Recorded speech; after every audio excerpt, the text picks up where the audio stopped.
శ్రీమాత్రే నమః. అమ్మతో ప్రయాణానికి స్వాగతం. అందరికీ అమ్మవారి ఆశీస్సులు ఉండాలని మనస్ఫూర్తిగా ఆ తల్లిని వేడుకుంటూ, ఈరోజు వైశాఖ మాసపు గురువారం, పైగా అష్టమి. పవిత్రమైనటువంటి ఈ కథను విని స్వామివారి అనుగ్రహాన్ని పొందుదాం. దత్తాత్రేయ స్వామివారు గంధర్వపురంలో నివసించేటప్పుడు జరిగినటువంటి కథ ఇది. స్వామివారు గంధర్వపురానికి భిక్షకు వెళుతూ ఉండేవారు. అలాగే పక్కనే ఉండేటటువంటి అడవిలో సంచరిస్తూ ఉండేవారు. అలా భిక్షకు వెళ్తూ ఉండేటటువంటి స్వామివారు ఆ గ్రామంలో సుమారు 100 బ్రాహ్మణ కుటుంబాలు ఉండేవి. వారందరూ కూడా గొప్ప వేదవిధులు. ఆ గ్రామంలోనే గుణవంతుడైనటువంటి ఒక పేద బ్రాహ్మణుడు ఉండేవాడు. అతని భార్య పతివ్రత. వారికి ఒక ముసలి గొడ్డు బర్రె ఉండేది. గ్రామంలోని రైతులందరూ కూడా దానిని మట్టి, ఇసుక ఇలా మొదలైనవి మోయించుకోవడానికై అద్దెకు తీసుకొని వెళుతూ ఉండేవారు ఆ యొక్క గొడ్డు బర్రెని. అయితే అతను యాయావారంతోనూ, అలా గేదెపై వచ్చేటటువంటి బాడుగ డబ్బులతోనూ జీవనం సాగిస్తూ ఉండేవాడు. స్వామివారు తరచూ కూడా వీరింటికి భిక్ష కోసం వెళ్ళేవారు. అది చూసినటువంటి కొంతమంది బ్రాహ్మణులు, ఆహా! ఏమి ఈ చిత్రము! గ్రామంలో ఎంతోమంది శ్రీమంతులం ఉన్నాము. అలాగే గొప్ప బ్రాహ్మణులం ఇంతమంది ఉండగా, ఈ సన్యాసికి ఇక ఏ ఇల్లు చిక్కనట్లు ఎవరింటికి భిక్షకు రాకుండా ఈ దరిద్ర బ్రాహ్మణుడి ఇంటికే వెళుతున్నాడు. అక్కడ అసలు ఆయనకి ఏం దొరుకుతుంది అనుకుంటూ విమర్శిస్తూ ఉండేవారు. కానీ శ్రీకృష్ణుడు కూడా దుర్యోధనుడి వంటి రాజుల భవనాలకు వెళ్లకుండా పేదవాడైనటువంటి విదురుని ఇంటికే వెళ్ళాడు. భగవంతునికి సత్వగుణమందే ఎక్కువ ప్రీతిగా ఉంటుంది, కానీ ధనమదంతో చిక్కిన వారితో అసలు ఆయనకి ఏంటి పని?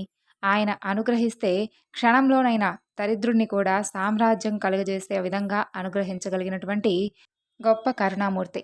ఆ విషయంలో ఆయన మహిమ ముందు బ్రహ్మ రాసినటువంటి రాత కూడా మారవలసిందే. ఒక వైశాఖ మాసంలో మధ్యాహ్నపు టెండ నిప్పులు చెరుగుతూ ఉన్నటువంటి సమయంలో స్వామివారు వారింటికి భిక్ష కోసం వెళతారు. అయితే ఆనాడు ఆ గ్రామంలో ఎవ్వరూ ఆ గేదెను బాడుగకు తీసుకుని వెళ్ళలేదు. ఆ బ్రాహ్మణుడు భిక్ష కోసం గ్రామంలోకి వెళతాడు.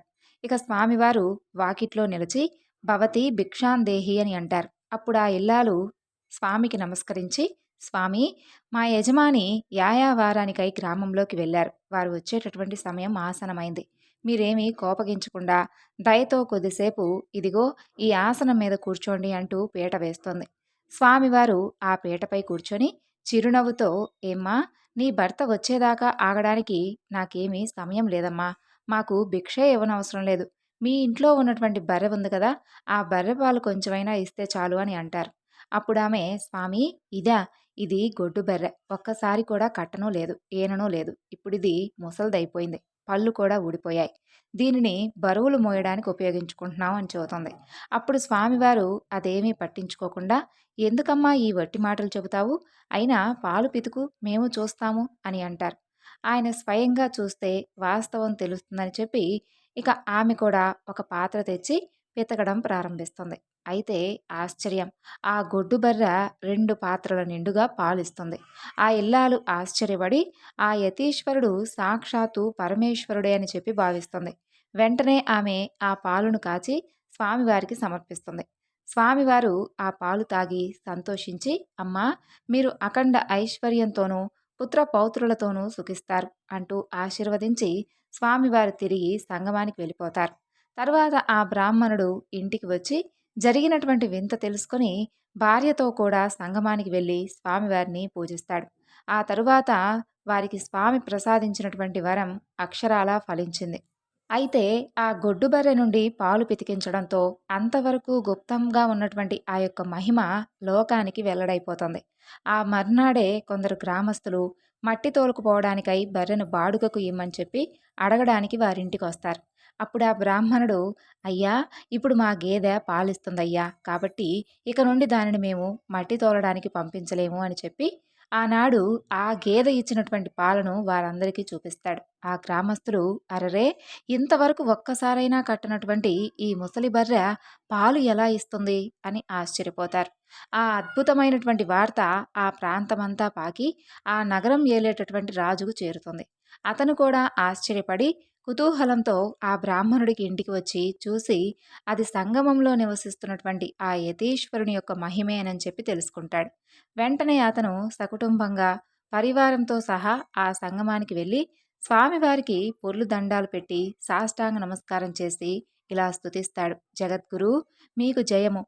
మాయా మోహితుడైనటువంటి నాకు త్రిమూర్తి స్వరూపాలైనటువంటి మీ అపార మహిమ నాకు ఇంతవరకు తెలియలేదు. పరంజ్యోతి స్వరూప, నన్ను మీరే ఈ సంసారం నుండి ఉద్ధరించండి. పామరుల దృష్టికి మానవుడిలాగా కనిపించేటటువంటి మీరు సామాన్యులు కారు, విశ్వకర్తలు. స్వామి, సంతోషంతో నన్ను మీ యొక్క భక్తుడిగా అనుగ్రహించండి అని అంటాడు. అప్పుడు స్వామివారి సంతోషంతో అతన్ని ఆశీర్వదించి, రాజా, మేము తపస్సులం, అరణ్యంలో నివసించేటటువంటి సన్యాసులం. నీవు సకుటుంబంగా నీ యొక్క పరివారంతో సహా మా దర్శనానికి వచ్చావేమిటి అని అంటారు. అప్పుడు ఆ రాజు వినయంగా నమస్కరించి, ప్రభు, మీరు భక్తులను ఉద్ధరించడానికి అవతరించినటువంటి నారాయణులే. వాత్సల్యంతో వారి కోరికలను అనుగ్రహించి సంతోషపెట్టడమే మీ స్వభావం. అలాంటి మీరు ఈ అడవిలో నివసించడం ఎందుకు? నా ప్రార్థనను మన్నించి గంధర్వపురంలోనే నివసించండి స్వామి. మీరు అనుష్ఠానం చేసుకోవడానికి ఒక మఠాన్ని నిర్మించి సమర్పించుకుంటాను. మీరు అక్కడే ఉండి మమ్మల్ని అందరినూ ఉద్ధరించండి. మా పట్టణాన్ని పావనం చేయండి అంటూ స్వామివారి పాదాలు పట్టుకుంటాడు. అప్పుడు స్వామి, ఇది భగవదేచ్ఛ. మేము ప్రకటమయ్యేటటువంటి సమయం లోకానికి ఆసన్నమైంది. కాబట్టి కొంతకాలం గంధర్వపురంలో నివసించి రాజును భక్తులను రక్షించాలి అని చెప్పి అనుకొని స్వామివారు అందుకు అనుమతిస్తారు. అప్పుడు ఆ రాజు ఎంతో సంతోషించి స్వామివారిని పల్లకిలో కూర్చోబెట్టుకొని వాద్య నృత్య గీతాదులతో పట్టణానికి తీసుకువెళతాడు. అలా పల్లకికి ముందు ఏనుగులు, గుర్రాలు, వాటి వెనుక రాజు, అతని పరివారము, వందీ మాగదులు నడిచి వస్తూ ఉంటారు. ఇక రాజే స్వయంగా ఛత్రం పట్టుకుంటాడు. విప్రులు వేద మంత్రాలు చదువుతూ ఉంటే వందీ మాగదులు స్వామిని స్తుతిస్తూ ఉంటారు. అలా నగరవాసులందరూ కూడా భక్తితో స్వామికి ఎదురేగి జై జై ధ్వానాలు చేస్తూ ఊరిలోకి తీసుకొస్తూ ఉంటారు. అయితే ఆ ఊరేగింపు పడమటి దిక్కు నుండి గంధర్వ నగరంలోకి ప్రవేశించబోతుంది. అయితే అక్కడ ఒక పెద్ద రావి చెట్టు ఉంటుంది. దాని సమీపంలో ఉన్నటువంటి ఇళ్ళన్నీ పాడుబడి అక్కడ ప్రదేశం అంతా కూడా నిర్మానుష్యంగా ఉంటుంది. అయితే అందుకు కారణం, ఆ చెట్టు మీద ఒక బ్రహ్మ రాక్షసుడు ఉంటాడు. ఆ రాక్షసుడు వలనే అక్కడ ఉన్నటువంటి ప్రాంతం అంతా కూడా నిర్మానుష్యంగా మారిపోతుంది. అతను ఆ ప్రదేశంలోకి వచ్చినటువంటి మానవులను, జంతువులను మింగివేస్తూ ఉంటాడు. అతనికి భయపడి ఆ ప్రాంతంలో ఉన్న వారందరూ కూడా వారి ఇళ్ళు విడిచిపెట్టి ఆ పట్టణంలోనే వేరొక చోట నివసిస్తూ ఉంటారు. ఊరేగింపు సరిగ్గా ఆ చెట్టు దగ్గరకు రాగానే స్వామివారు తన పల్లకి నుండి ఆ చెట్టుపైకి చూస్తారు. అయితే మిగిలిన ఎవ్వరికీ కనిపించకపోయినా ఆ బ్రహ్మరాక్షసుడు చెట్టు దిగి వచ్చి స్వామికి నమస్కరించి, స్వామి, నన్ను ఉద్ధరించండి అంటూ దీనంగా ప్రార్థిస్తాడు. పరాత్పరుడు, కరుణామూర్తి అయినటువంటి దత్తాత్రేయ స్వామి అతని తలపై చేయి పెట్టి ఆశీర్వదిస్తాడు. తక్షణమే అతనికి మానవాకారం వచ్చి అందరికీ కనిపిస్తాడు. అప్పుడు స్వామి అతనితో, నాయనా, నువ్వు వెంటనే సంగమానికి వెళ్ళి స్నానం చెయ్యి. నీ పాపం నశించి ముక్తి పొందుతావు అని ఆదేశిస్తాడు. అలా అతను స్వామివారికి నమస్కరించి వెంటనే సంగమానికి వెళ్ళి స్నానం చేసి ఆ శరీరం విడిచిపెట్టి ముక్తిని పొందుతాడు. ఆ సన్నివేశం చూసినటువంటి పట్టణవాసులు స్వామివారు సాక్షాత్తు పరమేశ్వరుడే అని చెప్పి భావిస్తారు. అప్పుడు స్వామివారు, నాకిక్కడే మఠం నిర్మించాలి అని చెబుతారు. అప్పటికప్పుడే ఆ సమీపంలో ఉన్నటువంటి ఆ పాడుబడిన ఇళ్ళన్నీ శుభ్రం చేస్తారు. దానిని ఆ రాజు ఒక మఠంలాగా రూపొందించి స్వామివారికి సమర్పిస్తాడు. స్వామి అందులోనే ఉంటూ రోజు స్నానానికి, అనుష్ఠానానికి సంగమానికి వెళ్ళి వస్తూ ఉండేవారు. నిత్యము కూడా ఆ రాజు ఆయన్ను దర్శించి పూజిస్తూ ఉండేవాడు. స్వామివారి సంగమానికి వెళ్ళేటప్పుడు, మరలా మఠానికి తిరిగి వచ్చేటప్పుడు ఆయన్ను పల్లకిలో కూర్చోబెట్టి రాజ మర్యాదలతో తీసుకుని వెళ్ళేవాడు. నిత్యం ఎందరెందరో స్వామివారి దర్శనానికి వస్తూ ఉండేవారు. ఆ పట్టణంలో ప్రతినిత్యము బ్రాహ్మణ సంతర్పణలు జరుగుతూ ఉండేవి. అలా స్వామివారి యొక్క కీర్తి గ్రామ గ్రామాలకు పాకిపోయింది.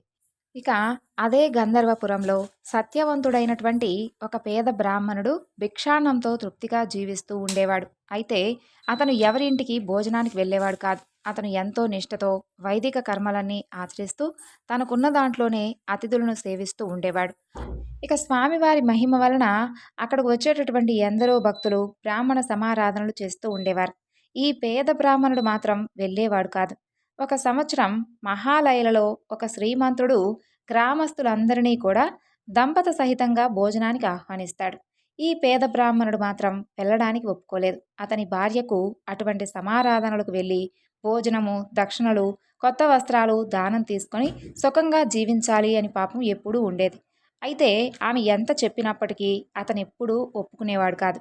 అయితే ఆమె కనీసం నా ఒక్కదాన్నైనా పంపించమని చెప్పి, లేకపోతే అతన్ని కూడా రమ్మని చెప్పి పట్టుబడుతుంది. అతను నేను రాను, నీకంత ఆశ ఉంటే నువ్వు వెళ్ళవచ్చు అని అంటాడు. అప్పుడామె ఆ శ్రీమంతునితో నేను ఒక్కదాన్నైనా భోజనానికి రావచ్చా అండి అని అడుగుతుంది. అతను లేదు, దంపతులే రావాలి అని అంటాడు. అప్పుడు ఆమె నిరాశ చెంది తన భర్తపై కోపంతో స్వామివారి వద్దకు వెళ్ళి తన బాధనంతా కూడా చెప్పుకొని స్వామిని వేడుకుంటుంది.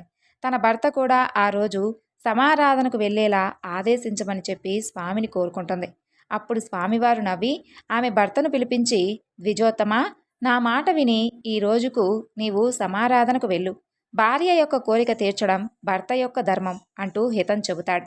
అప్పుడు ఆ విప్రుడు, స్వామి, మీ ఆజ్ఞానుసారం నా నియమం విడిచిపెట్టి నేను సంతర్పణకు వెళ్తాను. అయితే గురువు ఆజ్ఞను ఉల్లంఘించకూడదు కదా అని చెప్పి ఆమెతో సమారాధనకు వెళ్లేందుకు సిద్ధపడతాడు. అలా ఆనాడు అతను జీవితంలో మొట్టమొదటిసారిగా ఒక సత్రం వద్ద వందలాది బ్రాహ్మణుల పంక్తిన భోజనానికి కూర్చుంటాడు.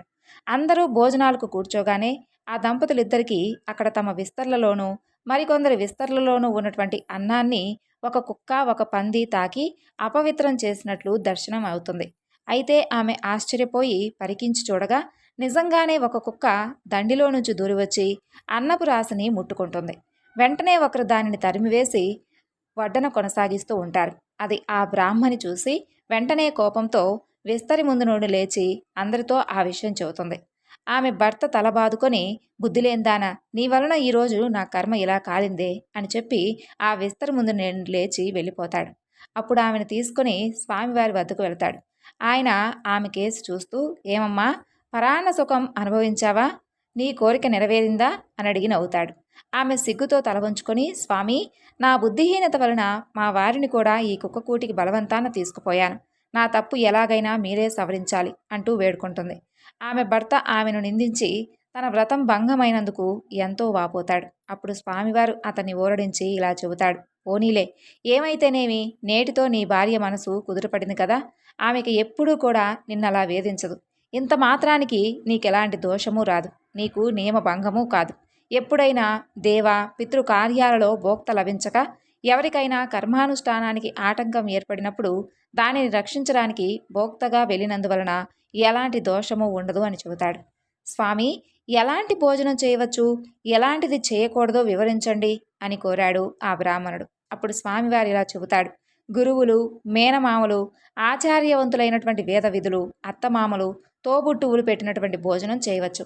తల్లిదండ్రుల చేత సేవ చేయించుకునేవాడు, భార్యాబిడ్డలను ఏడ్పించి పేరు కోసం దానాలు చేసేవాడు, పొగరబోతూ, తగాదాలు కోరు, వైశ్వదేవం చేయనివాడు, డబ్బు కాసించి అపాత్రులకు మంత్రోపదేశం చేసేవాడు, క్రోధవంతుడు, భార్యను విడిచిపెట్టినవాడు, క్రూరుడు, పిసినారి, స్త్రీలోలుడు, దురాచారి, దొంగ, జోదరి, స్నానం చేయకుండా భోజనం చేసేవాడు, భగవన్నామస్మరణ పట్ల శ్రద్ధాభక్తులు లేనివాడు, కనీసం సంధ్యావందనమైనా చేయనివాడు, డబ్బు తీసుకుని డాంబీకంగా జపాలు చేసేవాడు, విశ్వాసఘాతకుడు, పక్షపాతంతో అన్యాయం పలికేవాడు, స్వధర్మం విడిచి పరధర్మం అవలంబించేవాడు, బ్రాహ్మణులను, గురువులను, సాధువులను, తన ఇంటి భోజనాన్ని నిందించేవాడు, తన ఇంటి కులదేవతను విడిచినవాడు, దురాశాపరుడు, భగవంతునికి నివేదించకుండా భోజనం చేసేవాడు, ఇలాంటి వారి భోజనం తిన్నవారు పతితులవుతారు.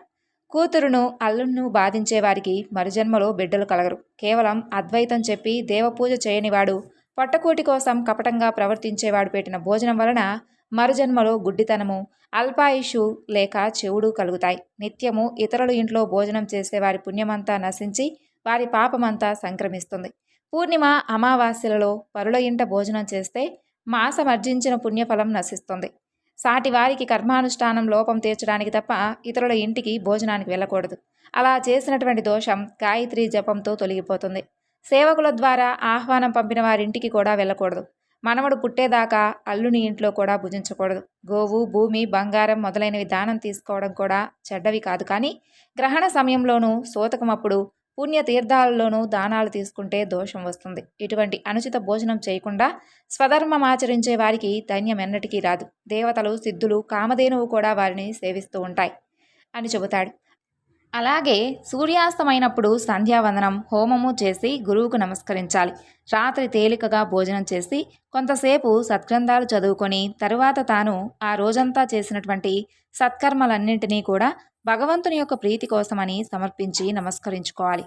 ఉత్తరానికి తలపెట్టుకొని నిద్రించకూడదు. ఇక నుండి నీవు ఇటువంటి ధర్మాలన్నీ ఆచరిస్తూ ఇతర ఇళ్లల్లో ఆపద్ధర్మంగా తప్ప ఎన్నడూ భోజనం చేయకుండా నీ ఆచారం నీవు పాటించుకో. అందువలన ఇహంలోనూ పరంలోనూ ఉత్తమమైనటువంటి శ్రేయస్సు కలుగుతుంది అంటూ స్వామివారు ఆ సద్బ్రాహ్మణుడితో చెబుతాడు. అప్పుడు ఆ బ్రాహ్మణ దంపతులు స్వామికి నమస్కరించి వారి ఇంటికి వెళ్ళిపోతారు. ఇక ఒకనాడు గంధర్వపురానికి నరసింహ శర్మ అనేటటువంటి ఒక కుష్ఠరోగి వస్తాడు. అతను స్వామివారికి నమస్కరించి చేతులు కట్టుకుని ఇలా మనవి చేసుకుంటాడు. స్వామి, మీరు సాక్షాత్తు పరంజ్యోతి స్వరూపులని, భక్తులపై వాత్సల్యంతో ఇలా భూమి మీద అవతరించారని విని మిమ్మల్ని ఆశ్రయించడానికి వచ్చాను స్వామి. నా జన్మ ఈ కాలి కింద మట్టి వలె వ్యర్థమైపోయింది. నాకు ఈ కుష్ఠవ్యాధి రావడం వలన ఎవ్వరూ నా ముఖం కూడా చూడకుండా నన్నెప్పుడూ తిడుతూ ఉన్నారు. నేను వేదం అభ్యసించినప్పటికీ ఈ వ్యాధి వలన ఎవ్వరూ నన్ను కనీసం భోజనానికి కూడా పిలవడం లేదు. అందరికీ కూడా జుగుప్సకరంగా ఉన్నటువంటి ఈ వ్యాధి నన్ను చూస్తూ ఉంటేనే అందరూ చేదరించుకుంటూ ఉంటున్నారు. ఇలా బ్రతకడం కంటే చనిపోవడం మేలని అనిపిస్తుంది. ఎన్నో జన్మల్లో చేసినటువంటి పాపాలన్నీ పేర్కొని ఇప్పుడిలా నన్ను కట్టి కుదుపుతున్నాయి. ఈ బాధను భరించలేకపోతున్నాను. ఈ తెల్ల కుష్ఠరోగం తొలగించడానికి ఎన్నో వ్రతాలు చేశాను, ఎన్నో తీర్థాలు సేవించాను, దేవతలందరికీ మొక్కాను. కానీ దేని వలన ఈ వ్యాధి కించిత్తైనా తగ్గడం లేదు. చివరికి మీరే దిక్కని మిమ్మల్ని నమ్మి ఇక్కడి వరకు వచ్చాను. నాపై మీకు దయ లేకుంటే నా ప్రాణాలు ఇక్కడే విడిచిపెట్టాలని నిర్ణయించుకున్నాను. నన్ను ఎలాగైనా సరే మీరే ఉద్ధరించాలి స్వామి అంటూ ఏడుస్తూ సాష్టాంగ నమస్కారం చేస్తాడు. అప్పుడు స్వామివారు అతన్ని కరుణించి పైకి లెమ్మని చెప్పి, విప్రుడా, ఇదివరకు ఎన్నో పాపాలు చేశావు కాబట్టే నీకు ఈ కుష్ఠవ్యాధి వచ్చింది. అది తొలగిపోవడానికి నీకొక ఉపాయం చెబుతాను. దానివలన నీవు శుద్ధుడవై దివ్యమైనటువంటి శరీరాన్ని పొందుతావు అని అంటారు. అంతలో ఒక వ్యక్తి కొన్ని ఎండుకట్టె పుల్లలు తీసుకొని అటుగా వెళుతూ ఉంటాడు. అందులో ఒక మేడి చెట్టు కొమ్మలు కూడా ఉంటాయి. ఆ చెట్టు ఆ ప్రాంతంలోనే 4 సంవత్సరాల కిందట ఎండి మాడైపోతుంది. ఆ యతీశ్వరుడు వాటిలో ఉన్నటువంటి ఒక మేడి కర్రను చూపి నరహరితో, నాయనా, నీకు ఈ మేడి కట్టె ఇప్పిస్తాం. నీవు దాన్ని తీసుకుని వెళ్ళి మా మాట యందు విశ్వాసముంచి మేం చెప్పినట్లుగా చెయ్యి. దాన్ని సంగమంలో ఉన్నటువంటి సంగమేశ్వరాలయం వద్ద భీమా నది ఒడ్డున భూమిలో నాటు. నిత్యము స్నానం చేసి ఈ రావి చెట్టుకు ప్రదక్షిణ చెయ్యి. 2 చేతులతో 2 కుండల నిండుగా నీరు తెచ్చి 3 పూటలా ఆ ఎండుకట్టెకు పోస్తూ ఉండు. అది ఎప్పుడైతే చిగురిస్తుందో అప్పుడే నీ పాపం పోయి నీ శరీరం స్వచ్ఛమవుతుంది. వెళ్ళు అని చెబుతాడు. అలా నరహరి ఆ మాటపై సంపూర్ణమైనటువంటి విశ్వాసం ఉంచి ఆ కట్టెను భక్తితో నెత్తిపై మోసుకొని పోయి ఆయన చెప్పిన విధంగా చేస్తాడు. అతను నిత్యము దీక్షగా దానికి నీరు పోయడం చూసిన వారందరూ కూడా నవ్వుతూ, ఓ వెర్రి బ్రాహ్మణుడా, నీకేమైనా మతిపోయిందా? నువ్వెన్ని రోజులు ఇలా నీళ్లు పోస్తే మాత్రం ఆ ఎండుకట్టె మరలా చిగురుస్తుందా? నిజంగా నీ మీద స్వామి దయ కలిగితే నీకు ఇదంతా ఎందుకు చెబుతారు? అటువంటప్పుడు ఈ జబ్బుకు తోడు ఇంతగా ప్రయాస ఎందుకు అంటూ నిరుత్సాహపరుస్తూ ఉండేవారు. అలా ఒక వారం రోజులు గడిచిపోతాయి. అతను మాత్రం తన విశ్వాసం కొంచెం కూడా విడవకుండా ఈ భూమి మీద ఉన్నటువంటి మహాత్ములు పలికిన మాటలు ఎప్పుడూ కూడా అమోఘమైనవే. వారు సత్య సంకల్పులు కదా. గురుదేవుల వాక్కు అసత్యం ఎలా అవుతుంది? వారి కృప వలన చచ్చిన వారు కూడా బ్రతకలేదా ఏమిటి? ఈ ఎండుకట్టె చిగురించడంలో ఆశ్చర్యం ఏముంటుంది అని అనుకొని తాను మాత్రం తన నియమం ప్రకారంగా చేస్తూ ఉండేవాడు. అలా అందరూ అతని పనికి ఆశ్చర్యపోతూ నవ్వుకుంటూ ఉండేవారు. వారిలో కొందరు వెళ్ళి స్వామివారితో, స్వామి, మీరు ఆ రోజున ఆ కుష్ఠరోగికి ఎందుకు అలా చెప్పారో తెలియదు కానీ పాపం ఆ వెర్రి బ్రాహ్మణుడు ఆ మాటలే పట్టుకొని ఈ వారం రోజుల నుండి కనీసం నీరు కూడా తాగకుండా ఆ ఎండుకట్టెను సేవిస్తూ ఉన్నాడు. ఎవరేం చెప్తున్నా కూడా వినడం లేదు. అతని పిచ్చి అతనికి ఆనందంగా ఉంది. ఈ వృధా ప్రయాసం ఎందుకు అని కొందరు చెప్పారు. అయినప్పటికీ వారందరితో కూడా అతను, స్వామివారు చెప్పినట్లు చేయడం నా పని, వారన్న మాట నిలబెట్టుకోవడం నా పని. ఇక వారందరితో కూడా ఆ మాటలు చెబుతూ ఉన్నాడు. స్వామి ఉపవాసాలు చేస్తున్నాడు, అతనికి మీరైనా చెప్పండి, లేదంటే అతను అలాగే కొనసాగిస్తూ ఉంటాడు అని చెబుతారు. అప్పుడు స్వామి, ఈ భూలోకంలో గురువాక్యం ఒక్కడే తరింపజేయగలదు. దానిని విశ్వసించగలిగిన వారికి వారు కోరినవన్నీ సిద్ధిస్తాయి. దాన్ని విశ్వసించలేకుంటే ఇక వ్యర్థమే కదా. ఎవరి భావం ఎలా ఉంటే వారికి ఫలితం కూడా అలా ఉంటుంది అని చెప్పి కొద్దిసేపు అయిన తర్వాత స్వామివారు సంగమానికి వెళ్ళి అక్కడ తమ అనుష్ఠానం పూర్తి చేసుకొని ఆ కుష్ఠరోగి వద్దకు వెళతాడు. అతను ఆయన చెప్పినట్లే భక్తి శ్రద్ధతో చేస్తూ ఉండడం చూసి స్వామి ఆనందిస్తాడు. నరహరి ఆ కట్టెకు నీరు పోసి ఆయన వద్దకు వచ్చి నమస్కరిస్తాడు. ఆయన తన కమండలంలో ఉన్నటువంటి నీరు తీసి ఆ ఎండినటువంటి మేడి కర్ర మీద చల్లుతాడు. మరుక్షణమే అది చిగురిస్తుంది. అనుష్ఠానానికని సంగమానికి వచ్చిన వారందరూ కూడా ఆశ్చర్యపడుతూ చూస్తూ ఉండగానే అది పెరిగి చిన్న మేడి చెట్టు అవుతుంది. నివ్వెరపోయి దాన్ని చూస్తున్నటువంటి నరహరికి కూడా కుష్ఠరోగం అదృశ్యమై అతని శరీరం బంగారు ఛాయతో మెరిసిపోతూ ఉంటుంది. అతను ఆనంద బాష్పాలు రాలుస్తూ స్వామివారి పాదాలకు భక్తితో నమస్కరిస్తాడు. శరీరమంతా రోమాంచితమవుతుంటే పారవస్యంతో స్వామిని స్తుతిస్తాడు. కోటి సూర్యుల తేజస్సు, కోటి చంద్రుల చల్లదనం కలిగి దేవతలందరి చేత పూజింపబడే విశ్వాశ్రయుడు, భక్తప్రియుడు, శ్రేష్ఠుడైనటువంటి అత్రిపుత్రుడైనటువంటి ఓ నృసింహ సరస్వతి, ఓ దత్త, నీకు నమస్కారము. నన్ను రక్షించు. మోహపాసమనే అజ్ఞానాంధకారాన్ని నశింపచేయగలిగినటువంటి జ్ఞాన సూర్యుడవు, విశాలమైనటువంటి నేత్రాలు కలవాడవు, భక్తులకు వరాలిచ్చేటటువంటి లక్ష్మీపతివైనటువంటి ఓ దత్తాత్రేయ, నీకు నమస్కారము. నన్ను రక్షించు. మనసులో ఉద్భవించినటువంటి అరిషడ్గర్గం అనేటటువంటి మదగజాన్ని శాసించగలిగినటువంటి అంకుశం వంటి వారు మీరు. సత్యం సర్వానికి సార్వభూతమైనటువంటి పరమాత్మతత్వమే మీరు. భక్తవత్సలుడు, సర్వభూతకర్త అయినటువంటి పరమాత్మ యొక్క అవతారాలన్నింటిలోనూ శ్రేష్ఠుడైనటువంటి ఓ దత్త, నీకు నమస్కారం స్వామి అంటూ అనేక విధాలుగా స్వామివారికి నమస్కరిస్తాడు. అప్పుడు స్వామివారు సంతోషించి, నాయనా, నీ పట్ల మాకు ఎంతో సంతోషం కలిగింది. నీవు గోవులు సంపదలతో ఐహిక సుఖాలన్నీ అనుభవించగలవు. నీ వంశంలో జన్మించిన వారు వేదశాస్త్రజ్ఞులు, శతాయుష్మంతులవుతారు. నీకు 3 కొడుకులు పుడతారు. వారిలో ఒకరు యోగి అయి మాకు సేవ చేస్తారు. నీకు పరమార్థికమైనటువంటి శ్రేయస్సు కూడా లభిస్తుంది అంటూ ఆశీర్వదిస్తాడు. తరువాత స్వామివారు అతనికి అష్టాంగ యోగం ఉపదేశించి, విద్యా సరస్వతి మంత్రాన్ని ఉపదేశించి, నీకు యోగీశ్వరుడు అనే పేరు పెడుతున్నాం. నీ భార్యాబిడ్డలను తీసుకొచ్చి మా సన్నిధిలోనే ఉండు అని చెబుతాడు. ఇక స్వామివారి ప్రసాదం వలన నరహరి శర్మకు 3 కొడుకులు పుట్టి గురుభక్తి వలన ఎంతో వృద్ధిలోకి వస్తాడు. స్వామిని నమ్మిన వారిని ఆయన ఎంతగా అనుగ్రహించారో ఈ కథ ద్వారా తెలుసుకున్నాం కదా. అంతేకాదు, భక్తితో అతను చేసినటువంటి స్తోత్రం అంటే స్వామివారికి ఎంతో ప్రీతి. ఆ స్తోత్రంలో వ్యాకరణ దోషాలు, ఛందో దోషాలు కూడా ఉంటాయి. అయినప్పటికీ ఎవరైనా సరే స్వామి అవి తప్పులు కదా అంటూ సరిచేయబోతే స్వామివారు అవసరం లేదు, వాటిని అలాగే చదవనివ్వండి అంటూ అంగీకరించకుండా ఆ స్తోత్రాలను అలాగే చదవమని చెప్పేవారు. అది స్వామివారికి భక్తులపై ఉన్నటువంటి ప్రేమ, వాత్సల్యం. అజ్ఞానం అనేటటువంటి చీకట్లను నశించి జ్ఞానం అనేటటువంటి జ్యోతిని వెలిగించేటటువంటి జ్ఞానస్వరూపుడు దత్తాత్రేయుడు. గురు స్మరణ పట్ల ఎంతో ప్రీతి కలిగేటటువంటి స్వామివారు కోరిన వరాలను ఇచ్చేటటువంటి కల్పవృక్షం. ఈరోజు దత్తాత్రేయ స్వామివారు చేసినటువంటి లీలల గురించి విన్నారు కదండి. మరొక చక్కని వివరణతో మరలా కలుసుకుందాం. అంతవరకు నమస్కారం. సర్వం శ్రీ లలితార్పణమస్తు. స్వస్తి.